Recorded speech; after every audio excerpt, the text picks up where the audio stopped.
नमस्कार प्यारे बच्चों, आप सभी का बहुत बहुत स्वागत है मेरे YouTube चैनल श्री एकेडमी पर। आज हम हमारी क्लास को कंटिन्यू करेंगे। पिछले 2 दिन से कुछ रीजन की वजह से हमारी क्लास कंटिन्यू नहीं हो पाई थी।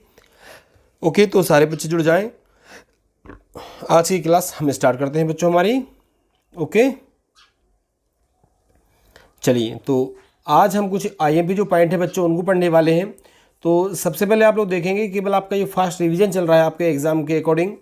तो सबसे पहले आप देखिएगा नाइट्रोजन बनाने की विधियाँ। ठीक है, किसके बच्चों? नाइट्रोजन बनाने की विधियाँ। नाइट्रोजन के बारे में आप लोग जानते हो, N2 इसका फार्मूला होता है, परमाणु क्रमांक इसका 7 होता है। ठीक है ना। तो अगर हम बात करें बच्चों यहाँ से नाइट्रोजन बनाने की विधियाँ, तो नाइट्रोजन बनाने की 2 विधियाँ होती हैं, एक वायु के द्वारा और एक होती है नाइट्रोजन युक्त जो यौगिक होते हैं उनके विलयन के द्वारा। ठीक है बच्चों, तो ये 2 विधियाँ हैं जिससे हम क्या बना सकते हैं? नाइट्रोजन बना सकते हैं। अब नाइट्रोजन की मुख्य क्रियाएँ क्या क्या होती हैं तो देखेंगे आप लोग। मैग्नीशियम के साथ ये नाइट्रोजन जब क्रिया करेगा तो 3Mg + N2 इक्वल क्या हो जाएगा बच्चों? Mg3N2।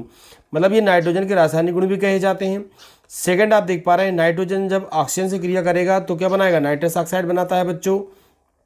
ठीक है, आपने देखा होगा ये, है ना। ओके, जब हम क्या बनाते हैं आपको अगर याद होगा तो नाइट्रिक अम्ल जब बनाएंगे तभी हम पढ़ेंगे इसको।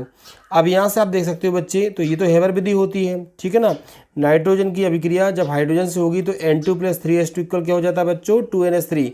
तो ये क्या बन जाता है? अमोनिया बन जाता है। अमोनिया बनाने की हेबर विधि भी है। तो ये क्या है बच्चों? ये नाइट्रोजन बनाने की प्रमुख क्रियाएँ हैं। ओके, आगे बढ़ते हैं। आगे देखेंगे आप लोग बच्चों।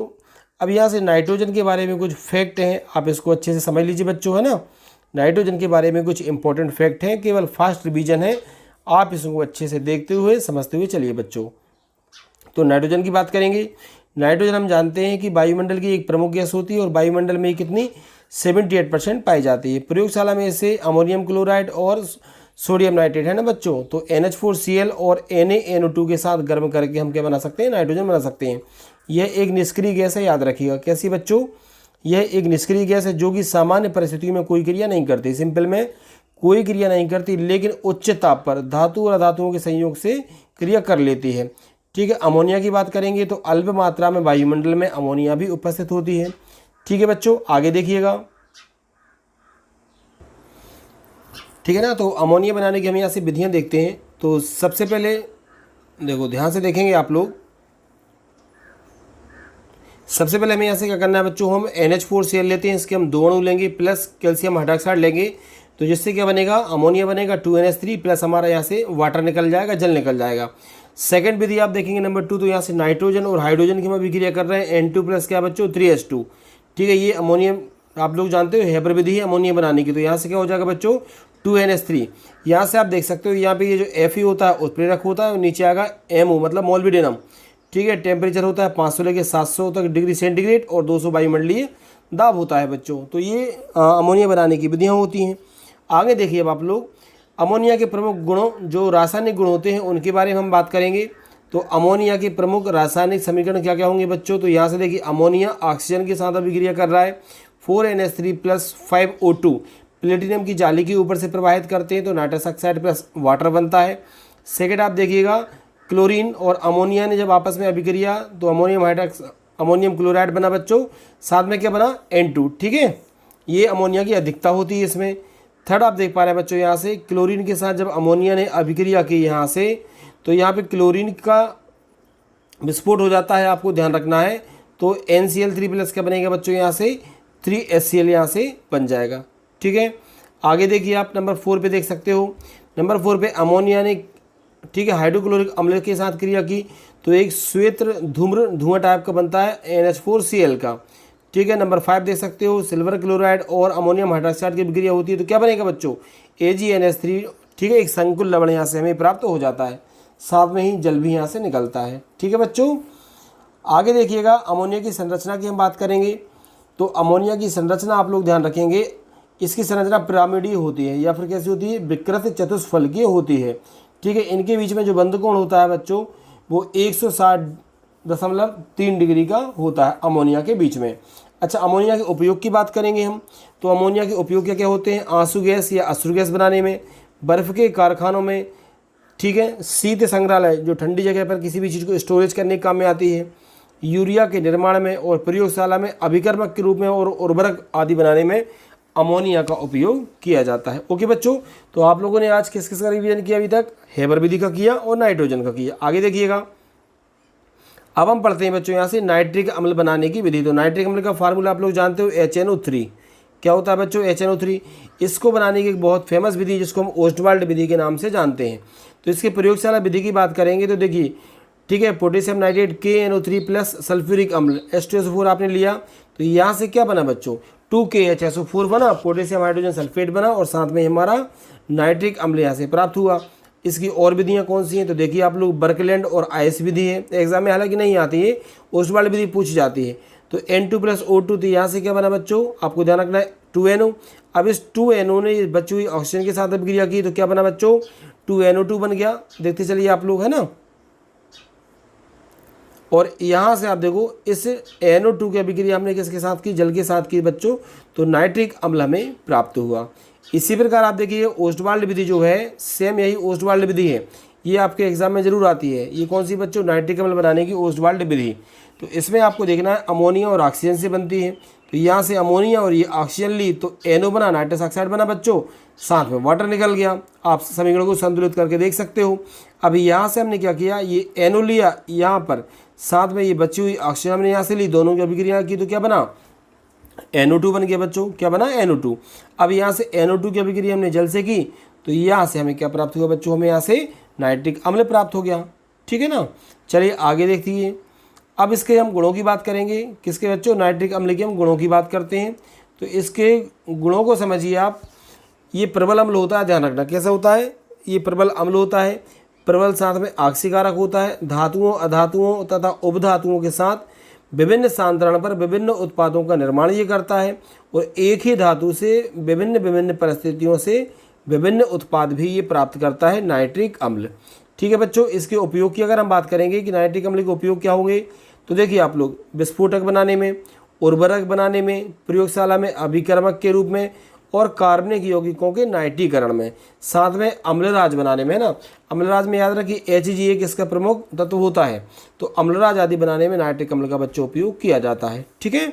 हम इसके ऑक्साइडों की यदि बात करेंगे तो नाइट्रिक अम्ल की जो ऑक्साइड मतलब ऑक्सीजन से क्रिया करके बनाता है तो N2O बनाता है, NO बनाता है, NO2 बनाता है, N2O3, N2O4 और N2O5 भी बच्चों ये बनाता है।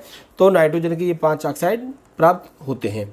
अगर हम यहाँ से देखो, अब ये 15वें समूह के जो तत्व हैं, तो इनके जो सेकंड तत्व है आप जानते हो, पहला नाइट्रोजन, उसके बाद कौन सा है? फास्फोरस है। तो अगर हम फास्फोरस के अपर रूपों की बच्चों बात करेंगे तो कुल 11 अपर रूप पाए जाते हैं। ध्यान रखना किसकी बात कर रहे हैं? फास्फोरस के। तो इसमें श्वेत, लाल, काला, बैंगनी, सिंदूरी, फास्फोरस आदि प्रमुख हैं। श्वेत और लाल बहुत ज़्यादा इंपॉर्टेंट है, एक क्वेश्चन भी आता है कि श्वेत और लाल फास्फोरस में अंतर बताइए। ठीक है बच्चों, ये भी आपको याद करके रखना अच्छे से। अब यहाँ से आप देखेंगे जो श्वेत फास्फोरस होता है मतलब सफ़ेद फास्फोरस है, ये सबसे अधिक क्रियाशील होता है, याद रखना। और काला जो है वो सबसे कम क्रियाशील होता है बच्चों। ठीक है। अब यहाँ से देखो, हम अगर ऑक्सीजन के उपयोग की बात करेंगे तो ऑक्सीजन के उपयोग कौन कौन से होते हैं प्यारे बच्चों?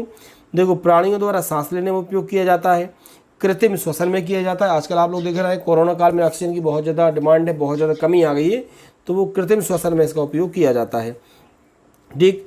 ऑक्सी एसिटिल ज्वाला में और ऑक्सी हाइड्रोजन ज्वाला में इसका उपयोग किया जाता है, और ऑक्सी कारक के रूप में भी ऑक्सीजन का उपयोग किया जाता है। ठीक है बच्चों। आगे देखेंगे आप लोग इसके ऑक्साइडों के बारे में। तो ऑक्साइड क्या होते हैं? ऑक्सीजन एवं अन्य किसी तत्व के संयोग से बने जो द्विअंगी यौगिक होते हैं उन्हें हम इसके ऑक्साइड बोलते हैं। ठीक है। रासायनिक प्रकृति के आधार पर ऑक्साइडों का हम वर्गीकरण करते हैं। ठीक है बच्चों। तो सबसे पहले देखिए, सबसे पहले होते हैं सरल ऑक्साइड। ये क्या होंगे? एक तत्व का एक ही संयोजकता में बना ऑक्साइड, ये होता है सरल ऑक्साइड। सरल ऑक्साइड में पहले हम देखेंगे बहु ऑक्साइड। अब इसको देखिए आप लोग, बहु ऑक्साइड क्या होता है बच्चों? आवश्यकता से अधिक ऑक्सीजन रखने वाले ऑक्साइड को हम बहु ऑक्साइड कहते हैं, जैसे कि परऑक्साइड, सुपर ऑक्साइड, डाइऑक्साइड और उच्च ऑक्साइड। ठीक है बच्चों। अगला हम देखेंगे सब ऑक्साइड। कौन सा? सब ऑक्साइड। अब ये क्या होते हैं?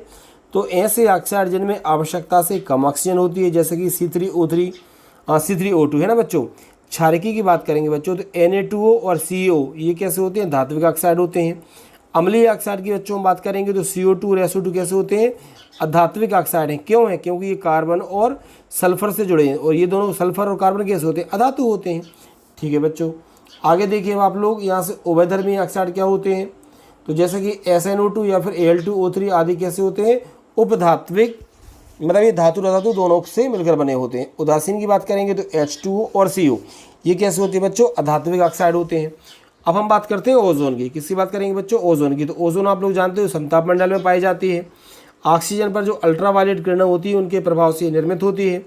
इसकी रक्षक जो परत होती है पृथ्वी के चारों ओर से घेरे रहती है, जिसके कारण क्या होता है, सूर्य की जो हानिकारक UV रेज होती हैं, पराबैंगनी किरणें होती हैं, वो पृथ्वी तक नहीं पहुंच पाती है बच्चों जी। तो ओजोन होती है। ओजोन का फार्मूला क्या होता है प्यारे बच्चों, O3 होता है।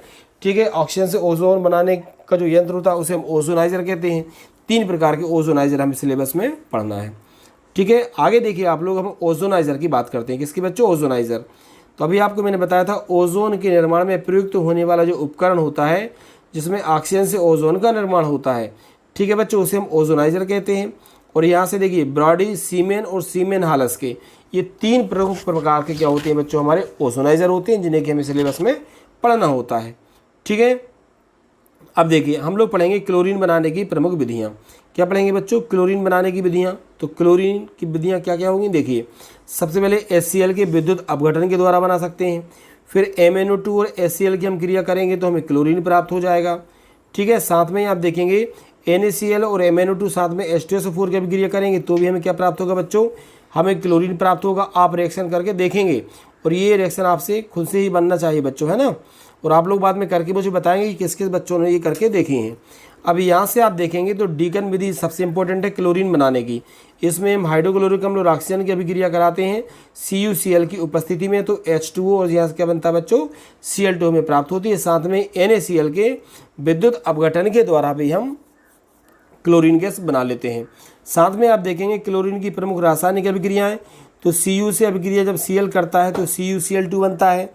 साथ में फास्फोरस के साथ जब क्लोरीन अभिक्रिया करता है तो फास्फोरस पेंटाक्लोराइड हमें प्राप्त हो जाता है। ठीक है बच्चों, आगे देखिएगा आप नंबर 3 पे देखेंगे हाइड्रोजन जब क्लोरीन से अभिक्रिया करेगा तो हाइड्रोक्लोरिक अम्ल बन जाता है। इसी प्रकार आपको ध्यान रखना है कि ठीक है, C10H16 की जब क्लोरीन से अभिक्रिया होती है तो HCl प्राप्त होता है, साथ में हमें कार्बन प्राप्त होता है बच्चों। जब सोडियम हाइड्रोक्साइड और क्लोरीन की अभिक्रिया होती है तो हमें NaCl मुख्य रूप से प्राप्त होता है बच्चों। ठीक है, आगे देखेंगे हम, नेक्स्ट देखिए आप, जब क्लोरीन सोडियम हाइड्रोक्साइड के साथ अभिक्रिया करेगा तो NaCl जो है हमारा मुख्य उत्पाद प्राप्त होता है। ठीक है, अब आगे देखो बच्चों आप, एक क्वेश्चन आता है कि जीनान जो है हेक्साफ्लोराइड के साथ सामान्य रासायनिक गुण क्या है। तो देखेंगे ये समझ रहे ना आप क्या है। ठीक है, जीनान का फॉर्मूला क्या होता है बच्चों, XE, और ये क्या है, ये आपका F6 है ना, ये आपको याद रखना है फार्मूला। तो इसके रासायनिक गुण देखिए, यह सामान्यता पर कैसी है, रंगहीन है और क्रिस्टलीय ठोस है। ठीक है, और इसका गलनांक कितना होता है बच्चों, 50 डिग्री सेंटीग्रेड इसका गलनांक होता है। साथ में आप देखेंगे यह सिलिका के साथ है ना, SI, यह सिलिका के साथ क्रिया करके जीनान ऑक्सी टेट्राफ्लोराइड देता है। ये भी आप लोगों को याद रखना है। आगे देखिएगा आप लोग बच्चों। ठीक है, तो देखो ये तो हो गया। अब यहाँ से क्या है कि यह सिलिका के साथ क्रिया करके क्या करेगा, जीनान ऑक्सी टेट्राफ्लोराइड देता है। तो देखो ये ध्यान रखना, XeF6 ये क्या है बच्चों, हमारा जीनान हेक्साफ्लोराइड। ये सिलिका मतलब SiO2 के साथ बालू के साथ क्रिया करेगा तो SiF4 बना। अब 4 को हम क्या बोलते हैं, टेट्रा, आप लोग जानते हो बच्चों, तो इसका नाम हुआ, आपको ध्यान रखना है। और ये हमारा मेन उत्पाद है। ठीक है, ये तो सिलिकॉन फ्लोराइड है, ये हमारा मेन उत्पाद है 2X3OF4, ये आप लोगों को याद रखना है। यहाँ पे Xe आएगा है ना, तो क्या बनेगा यहाँ से, ऑक्सी टेट्राफ्लोराइड देता है। और लास्ट वाला पॉइंट आप देखेंगे बच्चों कि जल की क्रिया करके यह विस्फोटक XeO3 है वो भी बनाता है। ठीक है बच्चों, तो ये आज के लिए कुछ IMP पॉइंट थे जो मैंने आपको बताया। आप इनको 1-2 बार रिवाइज करके देखिए, आपके एग्जाम में इनसे भी 1-आध क्वेश्चन बनने के चांस हैं। ओके बच्चों, क्लास अच्छी लगी हो तो क्लास को लाइक जरूर करिए और कमेंट करके ज़रूर बताइएगा। ठीक है बच्चों, मिलते हैं कल शाम को 8:30 बजे। Thank you.